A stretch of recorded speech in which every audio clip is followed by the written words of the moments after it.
এরকম একটা জায়গায় তেঁতুল নেবেন, যে যেরকম টক খান ততটা পরিমাণ তেঁতুল নিয়ে জলে ভিজিয়ে রাখবেন। তারপর তেঁতুলটা ভিজে গেলে এরকম এইভাবে হাত দিয়ে তেঁতুলটা মুছড়ে নেবেন। তেঁতুলের টকটা বেরিয়ে যাবে।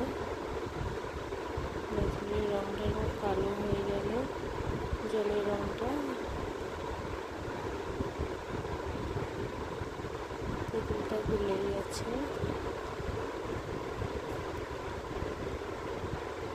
এরপর কড়াইতে সরষের তেল নেবেন।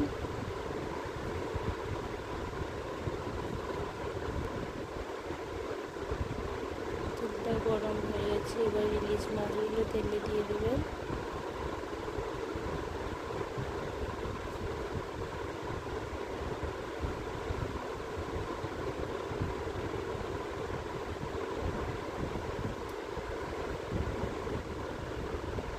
মাছগুলো দিয়ে এবার ভালোভাবে মাছগুলো ভেজে নেবে।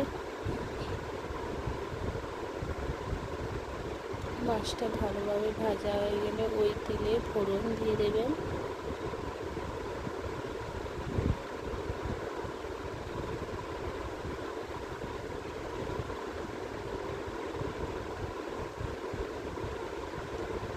মাছটা ভাজা হয়েছে, এবার ফোড়ন দিয়ে দিচ্ছি। এরপর গুলে রাখা ওই তেঁতুল জলগুলো ঢেলে দেব।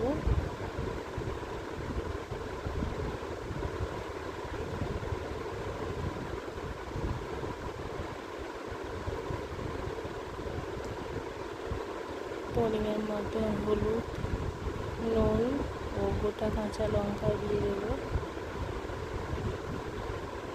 যে যেরকম টক খান সেরকম তেঁতুল নিতে পারবে।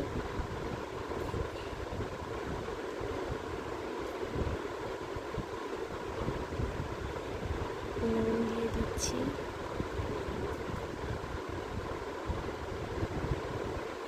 তেঁতুলটাকে একটু চিনি দিয়ে দেবেন, চাইলে দেবেন, না চাইলে দেবেন। যারা মিষ্টি পছন্দ করেন তারা দেবেন।